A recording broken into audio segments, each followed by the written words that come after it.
Welcome back, Kerbalants.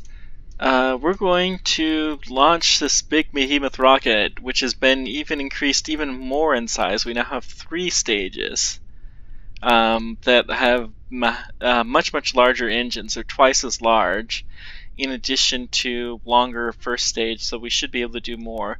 We also have quite a bit more power on this upper stage, so we should be able to do a ton more. Just for the fun of it, Bill's going to get out and check. Somebody already retracted the tower, but somehow he's able to take a surface sample from this high up, get an EVA report, and head back in. Looks like everything's good. Okay, Bill's happy, so we're good. Let's go ahead and launch. So this rocket is fairly similar to the Falcon Heavy. It's more like the Delta Heavy, actually. The main difference being is that the Falcon Heavy has 9 engines on each core. The Delta only has a single. So this is pretty similar to our real-life Delta Heavy rocket, which up until the Falcon Heavy launch was the highest launch lift rocket that we had out there. Okay, so we're slowly inching our way forward. Our Kerbalants are happy, your cameras are shaking, it looks like Bill's clapping there, and all is well in the world.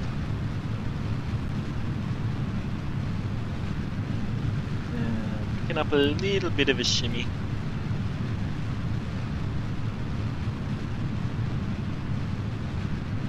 Having to fight these upper winds. We're at the max aerodynamic stress point right about now.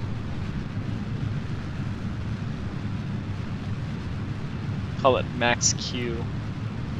Actually, we need to be quite a bit more horizontal here. I'm gonna try not to mess up like I've done the previous time. Okay, we had a clean booster separation. One of the things that I was checking for was to see if we had a clean booster separation in the Falcon Heavy launch. That, of course, is one of the areas that has the most issues in Kerbal Space Program, and can kind of in reality too. If the booster hits the center stage, then you're in for a world of trouble, and you're probably not going to make it into orbit. You know, booster stages are not really meant to be whacked around like that. Kerbal Space Program, they'll often tap these engines, which will destroy them, and you're toast at that point in time, unless you can do the mission with just the upper stage, which we might have been able to. How are we coming? We've already achieved orbital height, although not orbital velocity. Not by a long shot, actually.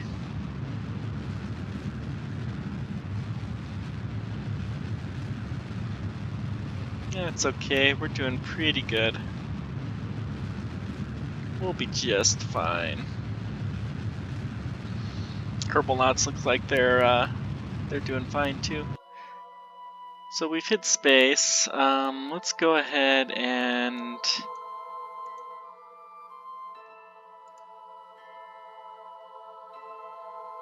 oh, I haven't done that from Kerbal orbit. Interesting.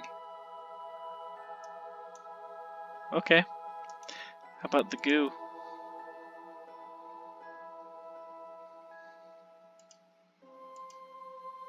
Okay. Well, we'll transfer those observations. Let's have Bob get out, actually. He's our scientist, I think. Collect data. Yeah, he is. Good.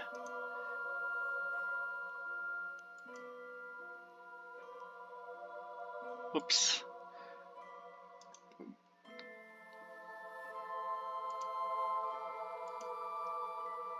Of course, you would never do this in reality. Do an EVA while you're still trying to board, but we've talked about that before. Where's our goo? Did I put the goo? Ah! I don't remember where I put anything. Ah, there we go.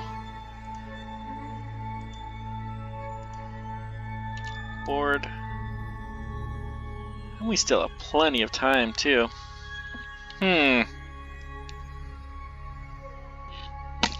Let's actually transfer.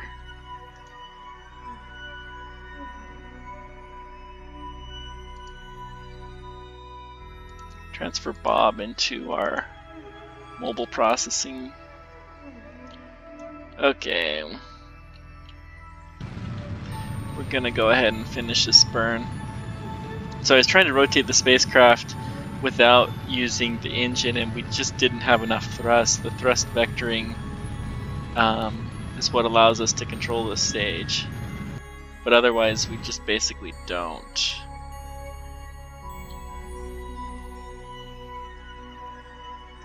How are we doing?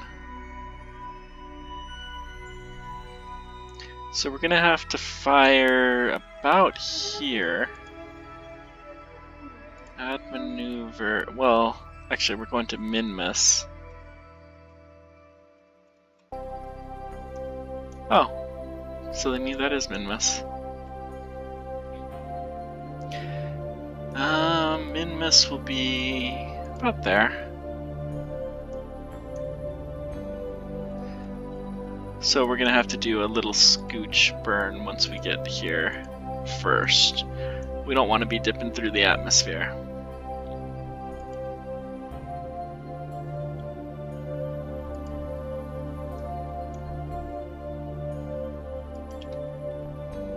So we're gonna do just a smidgen burn here that'll allow us to point towards the right direction.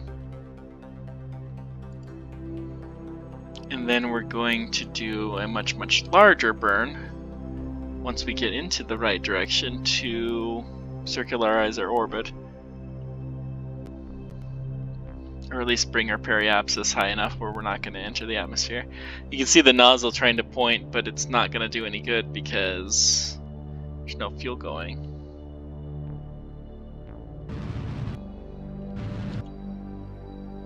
Okay, good enough. And we still have a full core, how about that? Okay, so let's try firing. It's actually going to be pretty close to the periapsis here.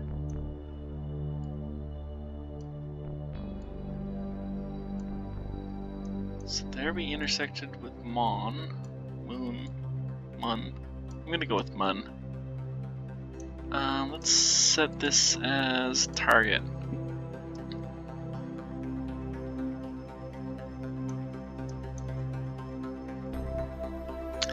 Not the best time to be.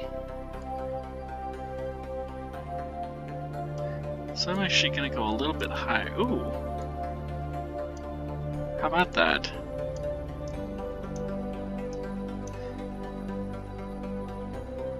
Yeah, that'll be fine. We'll adjust it from there. Once we get a little bit further out.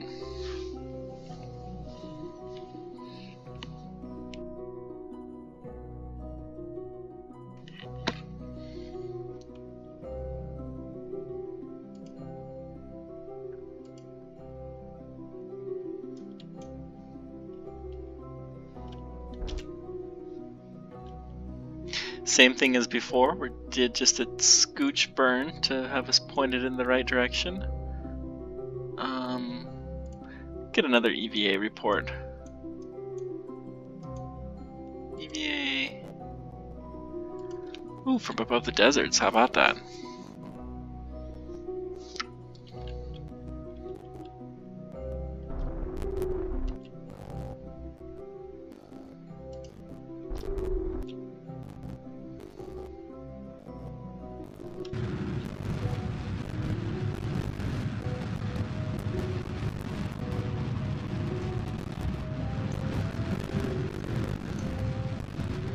Getting a little bit wobbly, but that's okay.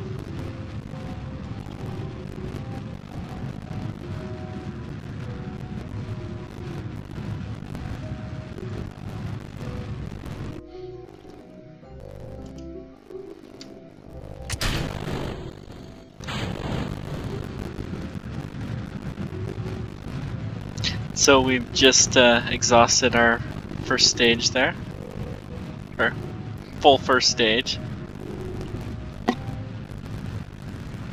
And it looks like that booster will of course remain in orbit, which is not the best thing, but it'll be fine. You don't have to worry about Kistler Syndrome too much in this game. Kistler Syndrome is when you have so many objects in orbit that they collide with each other and create more debris, and eventually you get to the point where you can hardly use low Earth orbit at all. If you had it really bad, you might not even be able to get into space. If you've ever seen the movie WALL-E, there's kind of an illustration of Kistler Syndrome. When they're coming in through space, there's just so much junk around what's presumed to be Earth and that. Real problem. It's a little bit exaggerated, but it's a real problem that they illustrated there in WALL-E. Let's.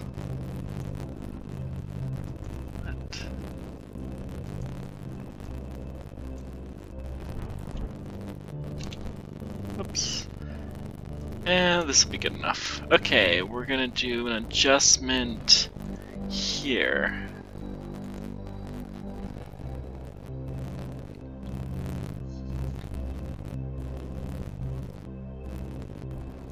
Actually, let's plan our maneuver.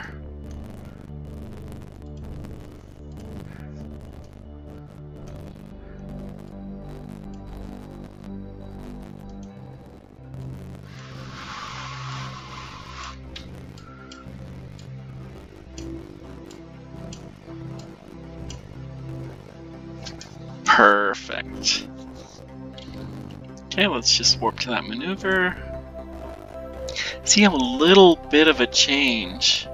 You can barely even see it, but it has a long difference. This is 0.8 of a meter per second. That's tiny. So we can control the spacecraft a lot better without that big honking upper stage. But 0.8 of a meter per second, that's, you know, walking speed. Just the difference between walking speed and staying still is the difference between landing on close to the planet and really far away. So we'll just do a little tiny scooch.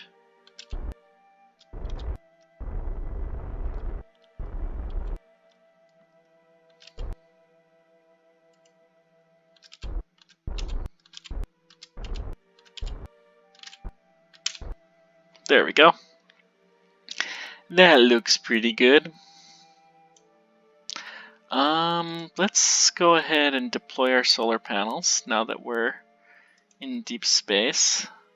Unfortunately, I don't have command action groups yet, so you have to deploy these one at a time.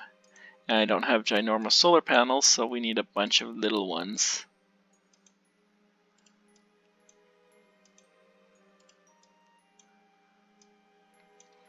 Those solar panels, of course, will fall off when we re-enter. And so let's go ahead and start researching. Yeah, let's see. Crew report. I've never done a crew report from here. Interesting.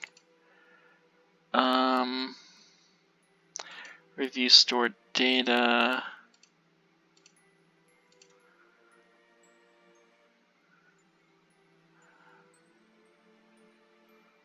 Yeah, I'll go ahead and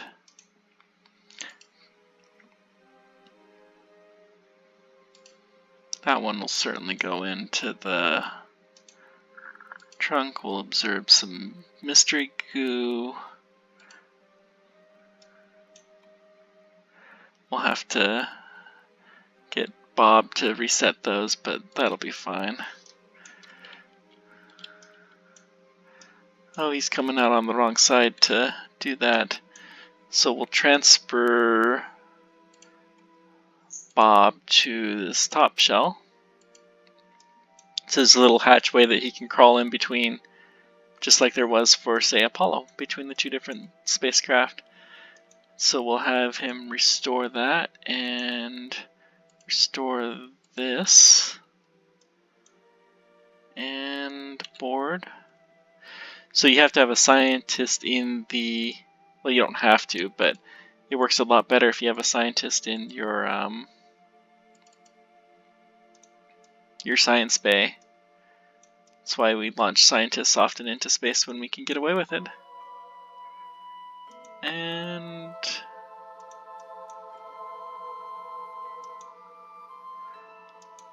see if there's anything else that I can do. Oh, silly me, I moved these down here.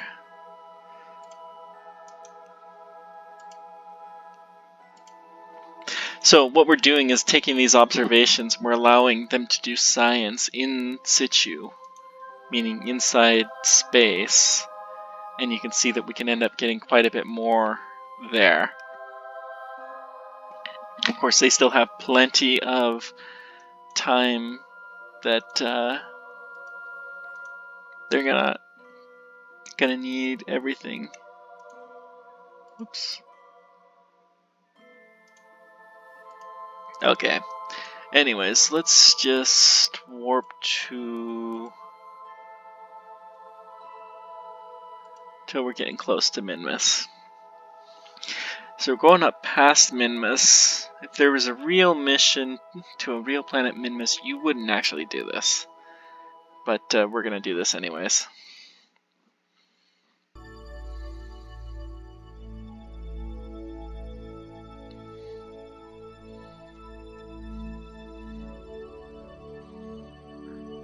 Going out past it though like this allows you to correct for the fact that I didn't have the exact right launch time.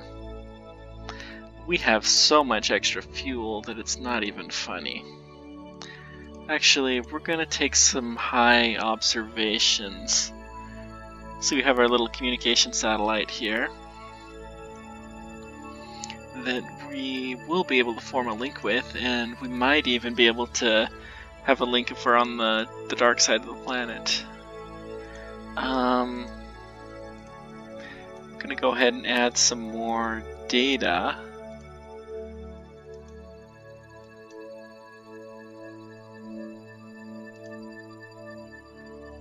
To our science bay, and yeah, we don't have any of those, so we will transfer poor Bob. Poor Bob gets stuck doing all the dirty work. He's the unappreciated hero of the game. The scientist.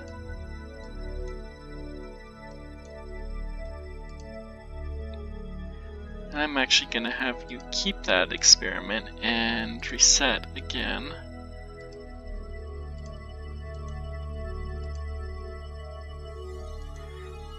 Because these ones have not been collected, so I'm going to keep them so that I can transmit them back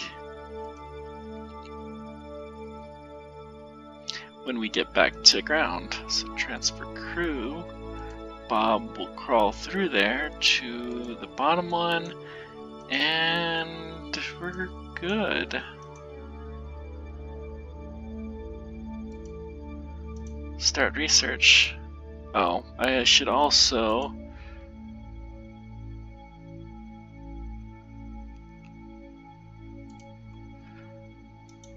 do we have a crew report?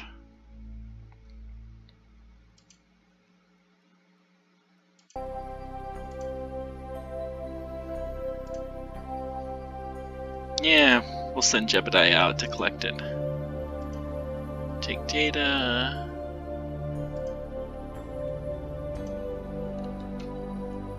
And now he will collect the crew report.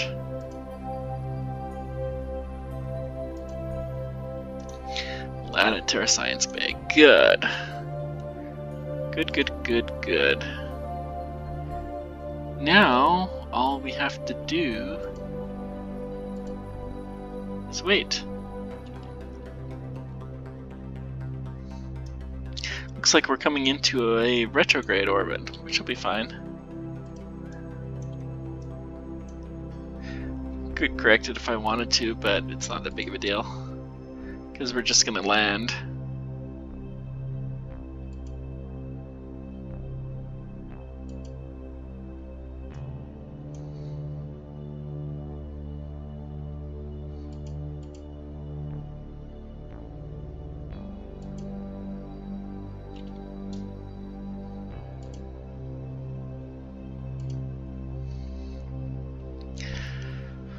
Alright, we'll get pointed in the right direction here.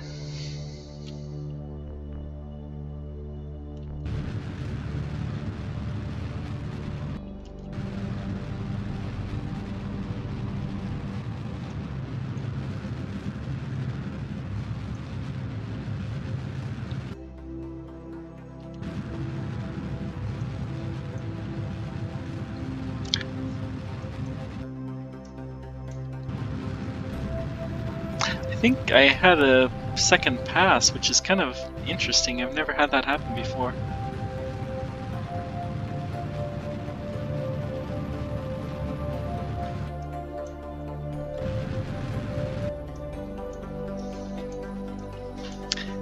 And I think we're doing pretty good here.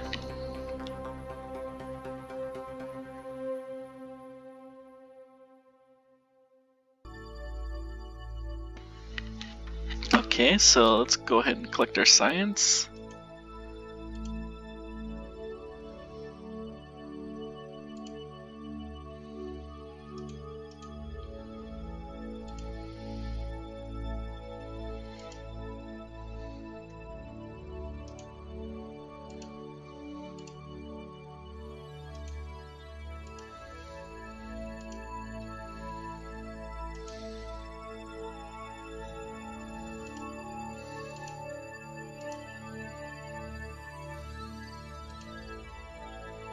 Poor Bob, gotta go out there and get the science reset again.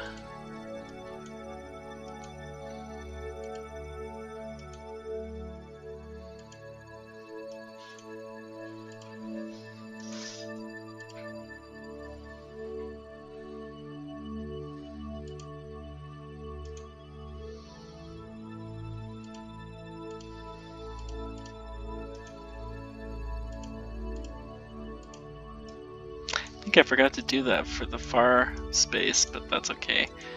EVA report. Keep it.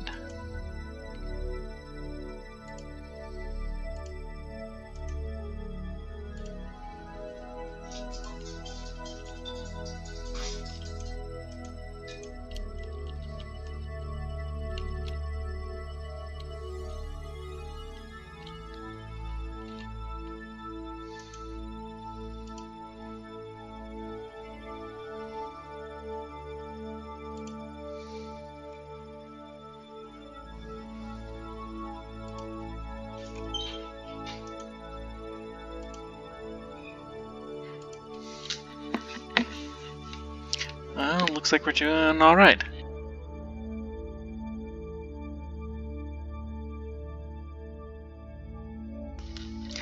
Okay, so let's get the science transferred. View stored data. Keep.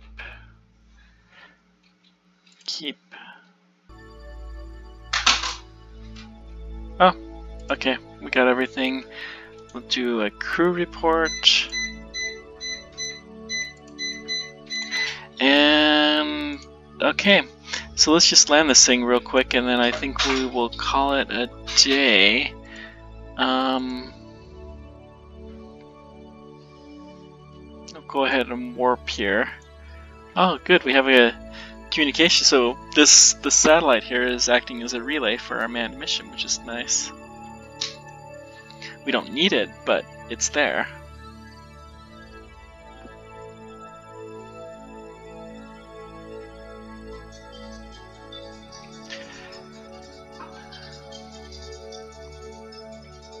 Now all we need to do is do our partial deorbit burn.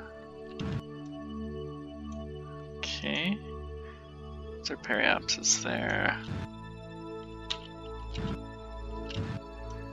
Really, really low. Good, perfect. Now, once we get to about here, we'll start our final deorbit burn.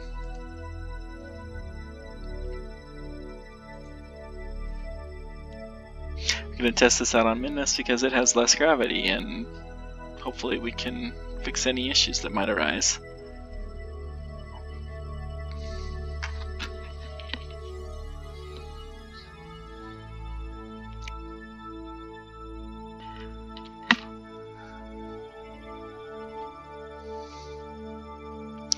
So we'll just do this deorbit burn here.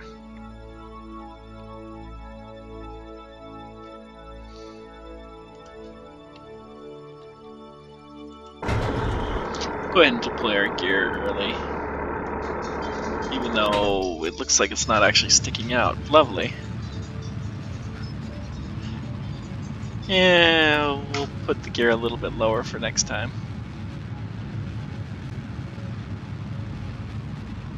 Luckily, we're only going on Minmus.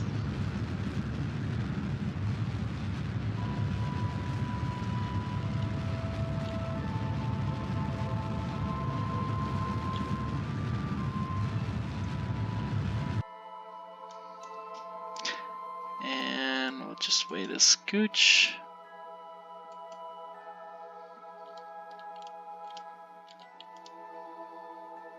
One thing that's nice about Minmus is all of these great flat areas are perfectly... they're at 0-ish. So, you know, if you're at one of those, you know exactly what the altitude is.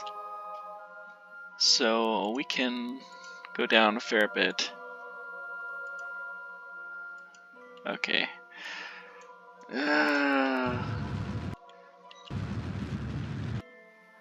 I'm gonna try to point us a little bit more this way.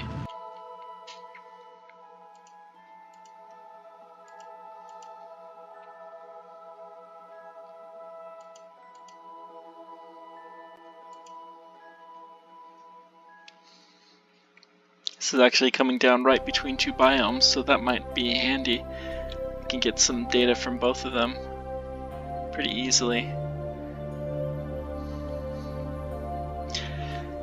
And now we got to wait, unfortunately.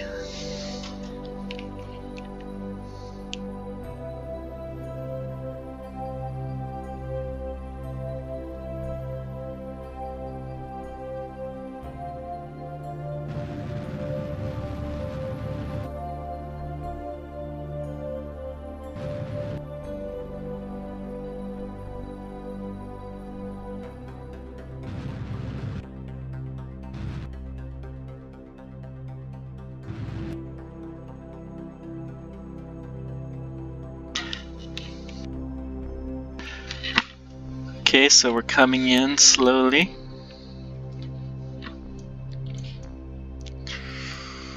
I think we're coming down on the perfectly vertical spots here, so that should be alright. How are we doing?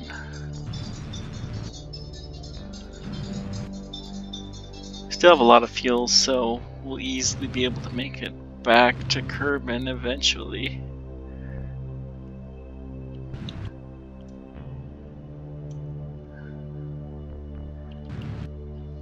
Oh, we're technically in lowlands. How's that?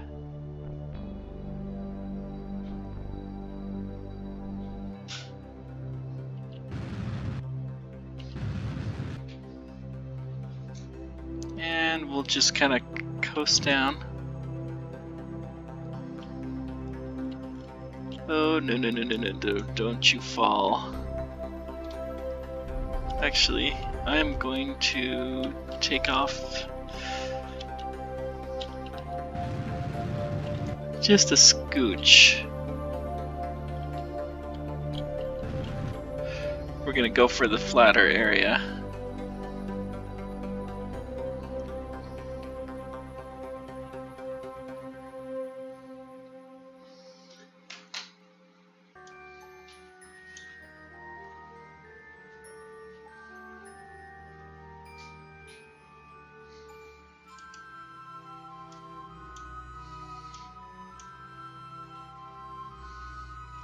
I'm a little worried about these solar panels. If I could pull them in, I would, but we can't.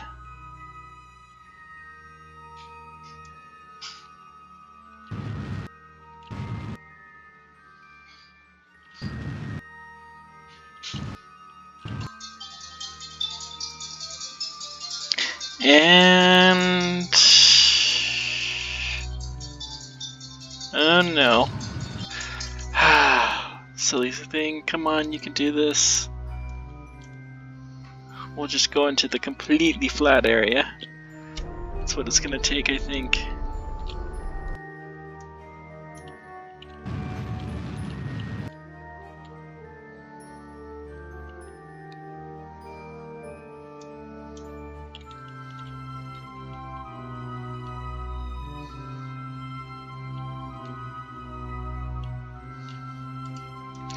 Yeah, this'll do.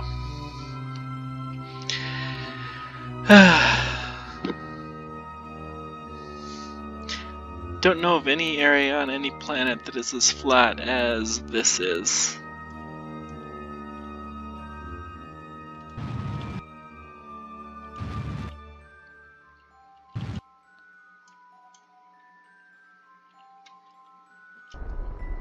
So we'll go into our hover burn. And touchdown. Okay, this looks like we've got it stable finally, so I will leave this at for now. I'm going to go ahead and collect data and whatnot, and I will... Actually, I'll leave it right here, and we'll do surface stuff and whatnot the next episode. Thanks so much for joining me, and we'll see you next time.